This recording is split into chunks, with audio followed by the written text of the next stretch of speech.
যাদের জিকেতে route map নেই, যারা বুঝতে পারছো না যে জিকে কোনগুলো বেশি করে দেখবো, পরীক্ষা হচ্ছে ততদিন পর্যন্ত এই ব্যাচটা চলবে। হ্যালো বন্ধুরা, ওয়েলকাম ডব্লিউ এক্সাম টপার। অনেকে কমেন্ট করছো দাদা জিকেতে নাম্বার মোটে উঠছেই না, প্র্যাকটিস সেট দিচ্ছি জিকেতে নাম্বার উঠছে না। ইভেন অনেকে প্র্যাকটিস সেট দিয়ে জিকেতে তোমার 10 পাচ্ছ, 25 10, 5, 7, অনেকে নেগেটিভ যাচ্ছে। কেন হচ্ছে? এত তো পড়ছো, তারপরে কেন হচ্ছে? সঠিক বই পড়া হচ্ছে না, সঠিকভাবে পড়া হচ্ছে না, এবং যেগুলো দরকার সেগুলো পড়া হচ্ছে না। এই সব কারণে কিন্তু আমাদের রেজাল্টটা কমে যাচ্ছে। আর কি করে এই জিকেটাকে তৈরি করবে? কারণ আমরা তো মার্কেটে একের পর এক ভালো ভালো বই পেয়ে যাই, কিন্তু সব বই তো আমার জন্য ইম্পর্টেন্ট, সব বই কিন্তু ইম্পর্টেন্ট না। তুমি আজকে একটা ইংলিশের একটা ভালো লক্ষ্মীকান্তের বই নিয়ে আসলে, সবাই জানে লক্ষ্মীকান্ত ভালো, সব থেকে ভালো বই কনস্টিটিউশনের জন্য, কিন্তু সেই বইটা কি তোমার জন্য ভালো? সবথেকে এটাই সবথেকে বড় প্রশ্ন। তুমি যে পরীক্ষা বুঝতে চলেছো, আজকে তুমি কেপি কনস্টেবল বা কেপি এসআই হবে, এই যে কেপিএস হবে, রাহুল এসআই হবে, এর জন্য প্রপার স্ট্র্যাটেজি তোমাকে করতে হবে। দেখো, প্রত্যেকটা পরীক্ষার প্যাটার্ন থাকে, এই প্যাটার্ন তোমাকে ধরতে হবে। ফার্স্ট তোমাকে প্যাটার্ন ধরতে হবে এবং সেই প্যাটার্ন হিসেবে পড়তে হবে তোমাকে।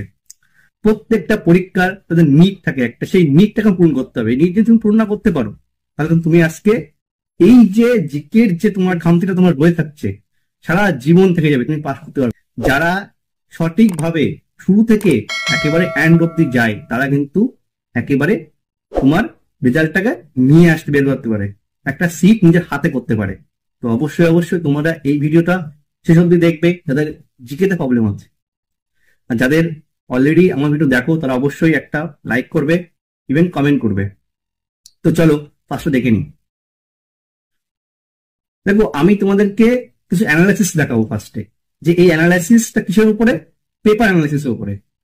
যে বিগত পরীক্ষার পেপারগুলো, সেগুলো অ্যানালাইসিসে কিভাবে কোশ্চেন গুলো আসছে এবং কোন কোন সাবজেক্টটাকে ফলো করতে বেশি করে, সেগুলো যদি অ্যানালাইসিস করি আমরা, তাহলে আমরা দেখতে পাবো আমাদের জিকের তৈরিটা করব কোন ভাবে, কিভাবে করব তৈরিটা, আমরা একটা রুট ম্যাপ পেয়ে যাব। সেই ম্যাপ হিসেবে আমরা জিনিসটাকে আরো এগিয়ে যাব।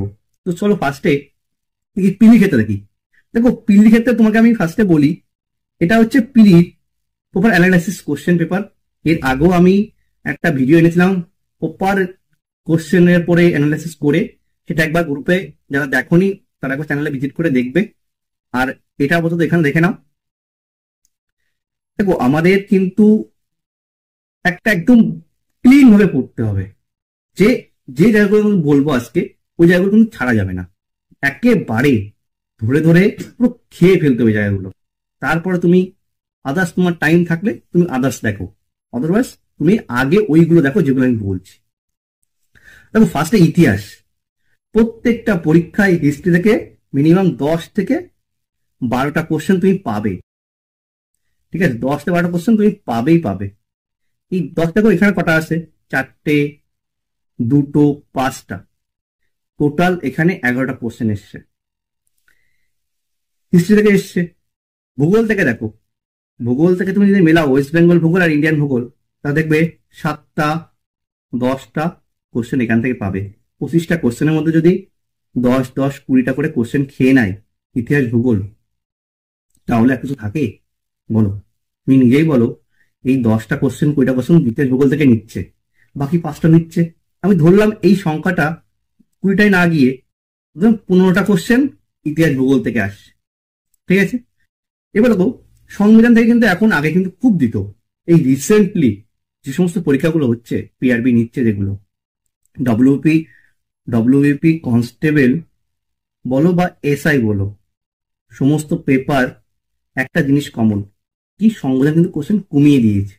আগে কিন্তু প্রচুর দিত সংবিধানের কোশ্চেন, মনে করো সবাই পরীক্ষা দেওয়ার আগে সময় ভালো করে পড়তো। এখন কিন্তু সেই অ্যাডভান্স লেভেলটা কিন্তু ধরছে না, ওরা কি করছে নর্মাল উপর উপর থেকে একেবারে মডারেট কোশ্চেন বেছে বেছে 7 থেকে 5টা এরকম 6টা, তার বেশি কোশ্চেন দিচ্ছে না। তুমি দেখতে পাচ্ছ এখানে অর্থনীতিতে কিন্তু কোশ্চেন কেপিতে বেশি করে দেয়, ডাব্লিউতে একটু কম দেয়। অর্থনীতিটা ডাব্লিউ ক্ষেত্রে একটু কম আসে, কিন্তু কেপিতে একটু বেশি আসে। তো কেপির ক্ষেত্রে কিন্তু বেশি করে একটু দেখতে হবে অর্থনীতিটা। আমি প্রপার অর্থনীতির উপরে কোনগুলো পড়বে কোনগুলো ছাড়বে একটা ভিডিও ডেডিকেট করা আছে, যে রেলওয়ে চ্যালেঞ্জার বইটার কোন কোন দিকগুলো ভালো করে পড়বে, কোন টপিকগুলো পড়বে, সমস্ত কিছু এই যে পাশে যে লিঙ্কটা দেখতে পাচ্ছ, চ্যানেল থেকে ভিজিট করবে, করে একবার দেখে নেবে, যাতে কনফিউশন আছে অর্থনীতি কিভাবে পড়বে। ঠিক আছে, তাহলে দেখো বিজ্ঞান, এখন কিন্তু সায়েন্সের যুগ। এখন তুমি যে এই যে ফোনে দেখছো, এই যে ভিডিও দেখছো, এটাও সায়েন্সের মাধ্যমে এসছে। তো সায়েন্স কিন্তু এখন খুব বেশি করে দিচ্ছে প্রত্যেকটা। এখন কিন্তু পিআরবি কিন্তু সায়েন্সের উপরই বেস করছে, সায়েন্স আর হিস্ট্রি আর জিওগ্রাফি। এরপরে কিন্তু সমস্ত কিছু, সায়েন্সের 3টে পার্ট হয় তোমরা জানো সবাই, ফিজিক্স, কেমিস্ট্রি আর বায়োলজি। এই 3টে পার্টটি কিন্তু তোদের কোশ্চেন করছে। তার মানে কি, আমাদের সায়েন্সটাকে বেশি করে ভালো করে তৈরি করতে হবে। এই সায়েন্স তৈরি করতে না পারলে কিন্তু তুমি কিন্তু পরীক্ষা টিকতে পারবে না। দেখো, সায়েন্স তৈরি করার কিন্তু প্রচুর ভালো ভালো বই আছে। তো আমি তোমাদেরকে যেটা সাজেস্ট করব, সেটা তুমি ভালো করে পড়বে, তারপরে আমাকে রেজাল্ট বলবে দাদা আমার হয়েছে কি হয়নি। ঠিক আছে, দেখো ফিজিক্স থেকে কোশ্চেন মিনিমাম 6 থেকে 7টা কোশ্চেন আসছে এভারেজ। ঠিক আছে, রসায়ন থেকে 4 থেকে 5টা কোশ্চেন দিচ্ছে। আর কি হচ্ছে, জীবন বিজ্ঞান কিন্তু সেম টু সেম ফিজিক্সের মতো 6 থেকে 7টা কোশ্চেন জীবন বিজ্ঞান থেকে দিচ্ছে। তার মানে কি, আমাদের কি এগুলো বেশি করে করতে হবে? অবশ্যই করতে হবে। কিন্তু দেখো ওভারঅল আমাদের কিন্তু এই কোশ্চেন গুলো কিন্তু ম্যাক্সিমাম টাইমে আসছে ফিজিক্স, বায়োলজি, কেমিস্ট্রি। কনস্টেবলের ক্ষেত্রে কিন্তু ইজি টু মডারেট যথেষ্ট। তোমাকে সেই ম্যাথ গুলো করতে হচ্ছে না, তোমাকে সেই ক্যালকুলেশন গুলো করতে হচ্ছে না। তুমি জাস্ট বেসিক টু মডারেট ভালো করে পড়ে যাও, তাহলে হবে। আমি লাস্টে বইতে আসবো, ঠিক আছে? তার আগে এগুলো বলে নিই, তো লাস্টে বইতে আসছি। এরপর দেখো, একবার স্ট্যাটিক জিকের পার্টটা দেখো একবার। স্ট্যাটিক জিকের পার্টটা তুমি দেখো, এটা কিন্তু তোমাকে কারেন্ট অ্যাফেয়ার্সের মধ্যে অ্যাড করে দিচ্ছে। ঠিক আছে, দেখো বুক অ্যান্ড অথর থেকে দিচ্ছে, ফুল ফর্ম থেকে দিচ্ছে, কম্পিউটার থেকে দিচ্ছে। এখন কম্পিউটার থেকে আগে কিন্তু দিত না, কিন্তু এখন কিন্তু দিচ্ছে। সায়েন্স কম্পিউটার কিন্তু পড়তে হবে। ঠিক আছে, স্ট্র্যাটেজিকের মধ্যে কি রাজধানী, ক্যাপিটাল, এই সমস্ত জায়গা থেকে দিচ্ছে। ঠিক আছে, বিভিন্ন জায়গার রাজধানী। আর কারেন্ট অ্যাফেয়ার্স কিন্তু কোনো পরীক্ষায় দিচ্ছে, ডাব্লিউবি ক্ষেত্রে দিয়েছিল, কেপির ক্ষেত্রে কিন্তু দুটো কোশ্চেন দিয়েছিল। তো তার মানে কি আমাদের কারেন্ট অ্যাফেয়ার্স পড়তে হবে না? অবশ্যই পড়তে হবে। তুমি লাস্ট 5 মান্থ, ধরো পরীক্ষা মার্চে হবে। ঠিক আছে, যদি মার্চ এপ্রিলে পরীক্ষা হচ্ছে যেহেতু, তার মানে তোমাকে সেপ্টেম্বর থেকে শুরু করতে হবে। সেপ্টেম্বর তার আগে থেকে নভেম্বর থেকে শুরু করলে, নভেম্বর, ডিসেম্বর, জানুয়ারি, ফেব্রুয়ারি, মার্চ, এপ্রিল, এই 4-5 মাস, 5-6 মাসের কারেন্ট অ্যাফেয়ার্স একবারে রিডিং দেখে যাও। ওখানে তো চিনতে হবে না, তোমাকে তো এমসিকিউ আসবে। তোমার তো ওখানে গিয়ে মনে করে মারতে হবে না যে অ্যান্সারটা লিখে আসি, ওখানে লিখতে তো হবে না, তোমাকে টিক করতে হবে। তুমি অবশ্যই ভালো করে দেখে যাও, তাতে তোমার হয়ে যাবে। দেখো এটা গেল পিলি ক্ষেত্রে। এবার মেন্স এর ক্ষেত্রে একটু আসি, যে মেন্স পেপারটা কেমন ভাবে হচ্ছে। দেখো মেন্স এর পেপারটা হচ্ছে প্রপার, এখানে তুমি তো অ্যানালিসিস করে দিয়েছে। দেখো 7টা করে কোশ্চেন দিয়েছে, আমাকে বলেছে হিস্ট্রি কতটা ইম্পর্টেন্ট, 6টা 2টো করে এসছে। ঠিক আছে, দেখো ভৌত বিজ্ঞান থেকে কতটা, দেখো জীবন বিজ্ঞান, ভৌত বিজ্ঞান, দেখো 6টা 10টা, মানে এভারেজ ধরলে আমি ধরলাম 10টা থেকে 11টা কোশ্চেন সায়েন্স থেকে দিচ্ছে। যেটা আগেও বলেছি, পিলি ক্ষেত্রে যেটা বলেছি সেম টু সেম এখানে রিপিট হয়েছে। তারপর দেখো ভূগোল থেকে, দেখো 6টা কোশ্চেন দিয়েছে, 2টো কোশ্চেন দিয়েছে। মানে ভূগোল কিন্তু তুমি ধরে রাখতে পারো যে 5 থেকে 6টা কোশ্চেন ভূগোল থেকে দেবেই দেবে মেন্সে। ঠিক আছে, 85 কোশ্চেন হয়, তো এখানে কিন্তু পাবেই পাবে। ঠিক আছে, আর এসআইয়ের ক্ষেত্রে মেন্স মধ্যে ডেসক্রিপটিভ হয়।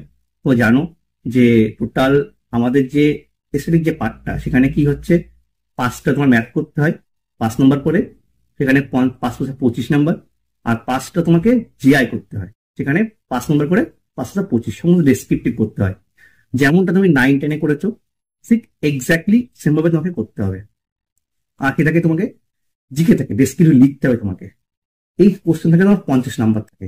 ঠিক আছে, এই যে লাস্ট 2 বছর মাল্টিপল কোশ্চেনে ডিভাইড হয়েছিল, 2 নম্বর, 5 নম্বর, 2 নম্বর, 3 নম্বর, এই কোশ্চেন ডিভাইড হয়েছিল। টোটাল করে এভাবে তোমাকে 50 নম্বর পরীক্ষা হয়েছে। আর ইংলিশ থাকে তোমার 50 নম্বর।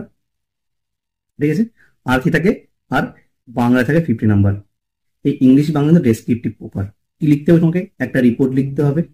ঠিক আছে, এরপরে কি লিখতে হবে, রিপোর্ট করলে, ট্রান্সলেশন করলে, আর প্রেসি করলে, আর গ্রামার করলে, এই থাকে, আর কিছু থাকে না। তো এইগুলো তো তোমার এসআর ক্ষেত্রে হলো। এবার আসি যাদের জিকেতে রুট ম্যাপ নেই, যারা বুঝতে পারছো না যে জিকে কোনগুলো বেশি করে দেখবো, তারা কিন্তু এইগুলো স্ক্রিনশট মেরে রাখবে, তাহলে কিন্তু তোমাদের কোনো প্রবলেম হবে না। ঠিক আছে, দেখো স্ট্যাটিক জিকের পার্টটা দেখো ভালো করে। ক্যাপিটাল, বা বিভিন্ন জায়গার রাজধানীর নাম, ঠিক আছে, স্টেট বলো বা বিভিন্ন দেশের রাজধানী বা মুদ্রা, ঠিক আছে, বা বিভিন্ন বই, অথর, বুক অ্যান্ড অথর, এই সমস্ত জায়গা থেকে দিচ্ছে, কম্পিউটার থেকে দিচ্ছে। কারেন্ট অ্যাফেয়ার্স কিন্তু মেন্সে কিন্তু কারেন্ট অ্যাফেয়ার্স 3 থেকে 4টে কোশ্চেন আসে। তো কারেন্ট অ্যাফেয়ার্স ক্লিয়ার করে বলে দিয়েছি, সেম টু সেম পরীক্ষার ঠিক বিগত 5 মাস আগে থেকে বা 5 মাস আগে থেকে একবার, যে দেখবি বিভিন্ন ইউটিউব চ্যানেলে মানে আসে যে বিগত 6 মান্থ কারেন্ট অ্যাফেয়ার্স, 1 ইয়ার কারেন্ট অ্যাফেয়ার্স, থ্রোলি দেখে যাও একবার, 3 বার দেখে যাও থ্রোলি, ব্যাস তাতেই হয়ে যাবে। তুমি কোশ্চেন চিনতে পারছো, ব্যাস হতেই না। তাহলে এবার তোমার কোশ্চেন আসে যে আমি কিভাবে তৈরি করবো তোমাদেরকে। দেখো ফার্স্টে বইটা বলি। দেখো বই, কোন বই করবে তুমি? দেখো তুমি কি, আমি তোমাকে ফার্স্টে বলেছি যে রেলওয়ে চ্যালেঞ্জার, রেলওয়ে রেলওয়ে চ্যালেঞ্জারটা, ঠিক আছে, এই যে বইটা, এই বইটা কিন্তু তোমার কাছে সব থেকে ভাইটাল বই। প্রপার আমি এই বইটার কোন কোন টপিক পড়বে, সমস্ত সাবজেক্টটা, জিকের ক্ষেত্রে আমি কিন্তু প্রত্যেকটা সাবজেক্ট দাগিয়ে দাগিয়ে দিয়েছি। তোমরা যারা এখনো ভিডিও দেখোনি তারা অবশ্যই চ্যানেলটা ভিজিট করো এবং ভিডিওগুলো দেখে নাও, দেখে বইটা দাগিয়ে নাও, দাগিয়ে ঠিক ওইভাবেই পড়ো, দেখো তোমার উপকার হয় কিনা। অলরেডি সবাই কিন্তু এইভাবেই করছে, আমার যবে ভিডিওটা আসার তারপর থেকে কিন্তু এইভাবেই তারা ফলো করছে। আর একটা দেখো, তোমরা বলো যে দাদা এখানে তো এমসিকিউ নেই, মানে আমাদের পরীক্ষায় এমসিকিউ আসে, প্র্যাকটিস কোন বই থেকে করবো? প্র্যাকটিসের জন্য একটা বই তোমাকে বলবো আমি, এই বইটা থেকে প্র্যাকটিস করতে পারো, টনিক জিকে চ্যালেঞ্জার। এই টনিক জিকে চ্যালেঞ্জার তুমি প্র্যাকটিস করবে, ভালো করে প্র্যাকটিস করবে, তাহলে কিন্তু তোমার কোনো আটকাবে না। এটা কিন্তু একটু টনিকের মধ্যে কাজ। টনিক কি করলে, যখন আমরা একটা টনিক খেলাম তখন কি হলো, আমাদের শরীরে এনার্জি চলে আসলো, সেম টু সেম এটা কাজ করে। বুঝতে পারার কোনো দরকার নেই, জাস্ট প্র্যাকটিস করো। এখান থেকে কোশ্চেন গুলো দেখো, প্রত্যেকটা কোশ্চেনের তার ডিটেলস লেখা আছে, অ্যান্সার নিচে, সেগুলো একবার দেখো, ঠিক আছে। চ্যাপ্টার ওয়াইজ ভাগ করা আছে। ডেমোটা তুমি আমার ভিডিও ডেসক্রিপশন লিঙ্কে পেয়ে যাবে, একবার ডেমো দেখে নিতে পারো। আর তাছাড়া আরেকটা আমি একটু সাজেস্ট করবো, রেলওয়ে যে previous year, NTPC previous year যেটা, ঠিক আছে, রেলওয়ে এনটিপিসি প্রিভিয়াস ইয়ার, এটা একবার দেখবে। দেখো জেরক্স অলরেডি করে রেখেছি, ঠিক আছে, ঠিক আছে, এই যে জেরক্স করা আছে অলরেডি। তো এই বইটা মানে এখনো পুরোপুরি আমি চেকিং করছি, মানে কোনো ভুল আছে কিনা সব কিছু দেখা হচ্ছে।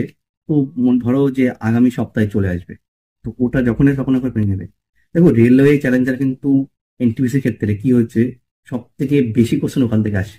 প্রত্যেকটা পরীক্ষায় রেলের কোশ্চেন ফলো করে, রেল ছাড়া কোনো কোশ্চেন ফলো করে, এনটিপিসির কোশ্চেন এতটাই ইম্পর্টেন্ট যে তুমি কিভাবে তৈরিটা করবে। দেখো ভাই, হিস্ট্রি, হিস্ট্রি কি করবে, কি কি পার্ট দেখবে, এই জিনিসগুলো খুবই ইম্পর্টেন্ট ভাই। যারা অলরেডি কনফিউশনে আছো যে কি করে তৈরি করবো, তারা কিন্তু এগুলো ছাড়বে না, এগুলো ভালো করে দেখবে। দেখো হিস্ট্রির 3টে পার্ট হয়, আমি ফার্স্টে বলি কি কি পার্ট হয়। একটা হচ্ছে তোমার প্রাচীন হিস্ট্রি, মধ্য হিস্ট্রি আর আধুনিক হিস্ট্রি। তোমার কোন পার্ট, যাদের মনে করো যে মোটামুটি তোমাদের জিকেতে নাম্বার মোটামুটি আসছে, একটু ভালো করতে চাও, তারা কিন্তু 3টে পার্টই করবে। আর যারা মনে করো ইনস্ট্যান্ট আমার এই বাকি 2 মাস আছে, 2 মাসে কি করে তৈরি করবো, মিনিমাম 10-12টা নাম্বার আসছে পরীক্ষায়, যে 7-8টা কোশ্চেন আসছে, এখান থেকে মিনিমাম 6টা বা 5টা কোশ্চেন তো অন্তত আমার আনতেই হবে।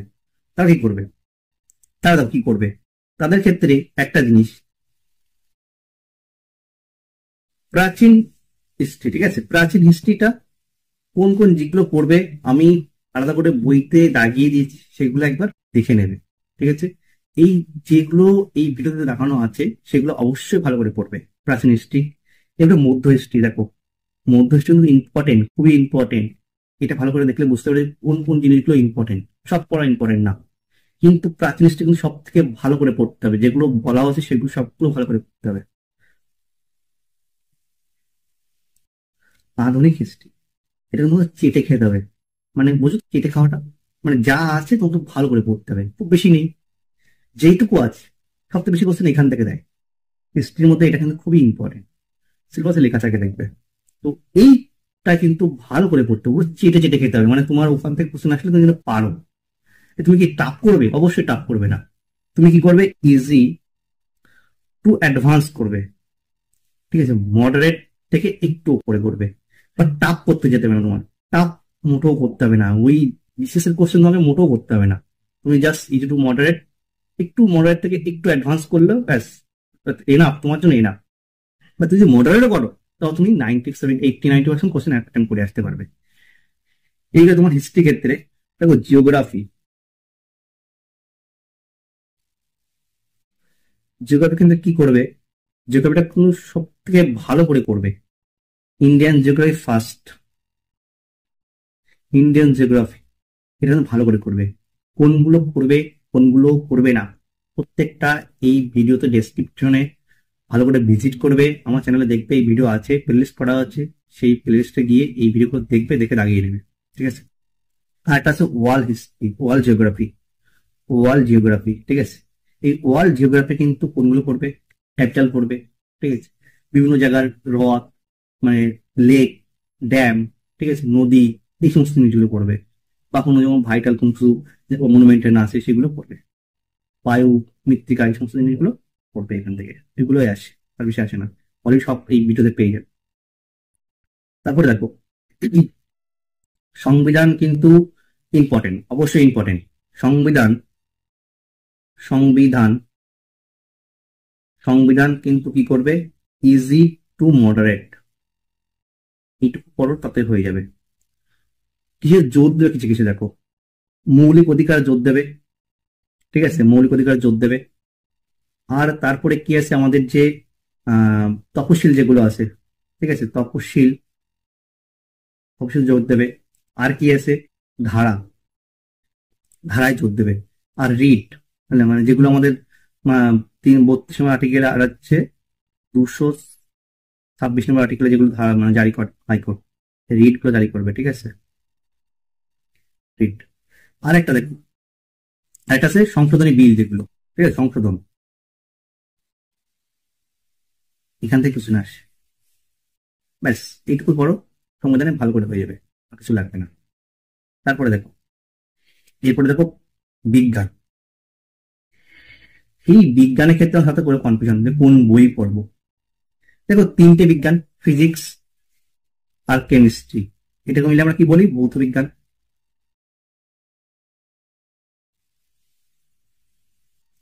এই ভৌত বিজ্ঞান কোন জায়গাতে করবে, দেখো আমরা তো ভৌত বিজ্ঞানে বলি, ঠিক আছে, আমরা বাঙালি, আমরা ভৌত বিজ্ঞানই আমরা পড়ে এসেছি, 9-10 ভৌত বিজ্ঞান নামেই আমরা বিজ্ঞানকে চিনতাম। এখানে থাকতো ফিজিক্স কেমিস্ট্রি মিলিয়ে থাকতো। তো এই বইটা তোমরা 9-10 যখন পড়েছো, 9-10ই পড়বে। 10 আর 9 এই দুটো বই বাড়িতে যার যার বই আছে ভালো করে এই বই থেকে তৈরি করবে, আর কোনো বই পড়া লাগবে না। আর রেগুলার চ্যালেঞ্জার থেকে করবে, আর কোনো বই পড়ানো, তুমি দেখো কোশ্চেন দেখো, তাহলে বুঝে যাবে। আমার কথা তোমার পিছনে বিশ্বাস করবে, তাই না, তুমি দেখো কোশ্চেনটা। আর দেখো আরেকটা আছে জীবন বিজ্ঞান। এই জীবন বিজ্ঞান কোন জায়গাতে করবে, রেলওয়ে চ্যালেঞ্জার থেকে জীবন বিজ্ঞানটা করবে, আর কিছু করা লাগবে। এতটাই বেশি আছে ওখানে, এতটা ডিটেলস আছে, খুব ভালোভাবে দেওয়া আছে। But physics chemistry more than enough নেই ওখানে, তোমার যেন ওখানে ওটা পড়তে হবে, তার জন্য বলছি। আর একটা যেটা এস্থেটিক পার্ট, এস্থেটিক পার্টটা অবশ্যই রেলে চ্যালেঞ্জার থেকে করবে, আর কিছু করা লাগবে না, ঠিক আছে। এইটুকুই আমাদের সিলেবাস, আর কিছু তো নেই। আর দেখো তোমাদের রিকোয়েস্টে একটা জিনিস আমাকে ম্যাক্সিমাম টাইম বলবো, দাদা একটা ব্যাচ আলাদা করে শুরু করো যেখানে আমরা ভালো করে প্র্যাকটিস করবো। অলরেডি আমি একটা তোমাদেরকে ফ্রিজ হিসেবে পড়াতাম এতদিন ধরে, সেখানে আমি প্রত্যেকদিন ডেলি টাস্ক দিয়ে দিয়ে হিস্ট্রি, জিওগ্রাফি, সমস্ত জিকে পার্টটা, ম্যাথ, জিআই সমস্ত কমপ্লিট করে দিয়েছি। এরপরে সে রিভিশন। কিন্তু কি হচ্ছে, তোমরা ডিসিপ্লিন হারিয়ে ফেলেছো, পরীক্ষা হচ্ছে না এই তো নানা রকম টেনশনে তোমরা সেই জিনিসটা হারিয়ে ফেলেছো। তো তোমাকে বলছে দাদা আলাদা করে একটা পেইড ভেবে শুরু করো, যাতে সবাই আগ্রহ হিসেবে পড়ে। তোমাদের জন্য কিন্তু একটা জিনিস, এই যে জিনিসটা, এটা কিন্তু শুরু করেছি এখানে। এই জানুয়ারি থেকে ক্লাস শুরু হবে ফার্স্টে। তোমরা এখানে কি পাবে একবার দেখ, প্রতিদিন যতদিন পরীক্ষা হচ্ছে ততদিন পর্যন্ত এই ব্যাচটা চলবে, ঠিক আছে। অনলি 50 স্টুডেন্টকে নেবো, খুব বেশি নেবো না, কারণ খুব বেশি নিয়ে ওই গ্যাদার করে আমার কোনো লাভ নেই, ঠিক আছে। অ্যাকচুয়ালি পেইডটা এই জন্য করা, টাকা পে করে না, তুমি আমাদেরকে প্রতিদিন আমার পড়াটা কমসে কম করে দেবে, ইভেন আমার ক্লাসটা অ্যাটেন্ড করে তোমরা যে হেল্প তোমাদের যে একটু দরকার সেগুলো করবে। ফ্রি ক্লাস যখন আমি তখন করিয়েছি না, প্রতিদিন আমি তোমাদের গ্রুপ স্টাডি করে প্রত্যেকটা ডেলি টাস্ক সলভ করে দিতাম। একবারই পেমেন্ট করবে, কত, 399, ঠিক আছে। অনলি 50 স্টুডেন্ট নেবো, তার বেশি নেবো না বলে যাচ্ছি। যাদের ইন্টারেস্ট আছো তারা অবশ্যই অবশ্যই 20 তারিখের আগে এই নাম্বারে পেমেন্ট করবে, জানি না কজন মানে সবাইকে নিতে পারবো কিনা জানি না, 50 পড়ে গেলে আর কিন্তু নেবো না।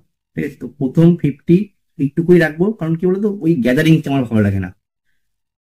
50টা স্টুডেন্টকে তৈরি করব, তারা 50টা যেন চাকরি পায় সেইভাবে, আদার্স কোনো মোটিভ নেই। 50টাই লাগবে, 50টা চাকরি পায়। মানে ওই যে 100টা বা 200টা 300টা 500টা নিয়ে লাস্টে গিয়ে মানে জগাখিচুড়ি হয়ে যায়, কেউ এই করে ওই করে। লাইভ ক্লাস থাকবে প্রতিদিন। এটা কিন্তু প্র্যাকটিস ব্যাচ, ঠিক আছে, ভালো করে বললাম, প্র্যাকটিস ব্যাচ, ফাউন্ডেশন ব্যাচ না। তোমাকে ম্যাথ জিআই প্রতিদিন 1 থেকে 1.5 ঘন্টা ম্যাথের জিআই প্র্যাকটিস করানো হবে। ঠিক আছে, ক্লাসে বলছি। আর যে পড়াগুলো তোমাকে দেওয়া হবে জিকে আর এতে, প্রতিদিনের পড়া ধরা হবে, প্রত্যেককে ধরা হবে। ঠিক আছে, তো এই ক্লাসে মিনিমাম তোমার 2 ঘন্টা থেকে 2.5 ঘন্টা ক্লাসটা চলবে। কোন কোন দিন দেখো, সোম, বুধ, শুক্র, 8টা থেকে। তাই চলবে গুগল মিটে, সবাই অ্যাড হয়ে থাকবে, লাইভ ক্লাস হবে। কোনো কোনো ভিডিও যে রেকর্ডিং করে দেওয়া এই সমস্ত কিছু দেবো না, কিন্তু লাইভে থাকবে, লাইভ ক্লাস করবে। কারণ কি, যেটুকু আমি তোমাদেরকে দেবো সেইটুকু যাতে তোমরা ভালো করে নিতে পারো। ঠিক আছে, তুমি যারা অলরেডি আমার ক্লাস, আমার এতদিন যারা ছিল, তারা জানো যে কিভাবে এই ক্লাসগুলো প্রোভাইড করা হতো। আর প্রত্যেক সানডেতে, এভরি সানডে তুমি একটা করে মক টেস্ট পাবে। এই মক টেস্টটা কিন্তু অলরেডি প্রত্যেক সানডেতে দিয়ে আসছি, এটা এখানেও দেওয়া হবে। ঠিক আছে, এই ব্যাচটা টোটাল এক্সাম অব্দি চলবে। এক্সামের পরে যতদিন এক্সাম না হয় ততদিন পর্যন্ত চলবে। ঠিক আছে, তো অবশ্যই যারা ইন্টারেস্টেড এই হোয়াটসঅ্যাপ নাম্বারে একবার কন্ট্যাক্ট করবে। করে কি করবে দেখো, বেশি এসএমএস করবে না, রিপ্লাই দিতে পারি না। ঠিক আছে, তো অবশ্যই লিমিটেড এসএমএস করবে, যেটুকু ইনকোয়ারি সেটুকু জানবে। আর কি করবে, ডাইরেক্ট এই যে নাম্বারটা, এই নাম্বারে পেমেন্ট করে স্ক্রিনশটটা দেবে, আমি গ্রুপে অ্যাড করে দেবো। ঠিক আছে, তো অবশ্যই এই জিনিসগুলো মাথায় রাখবে।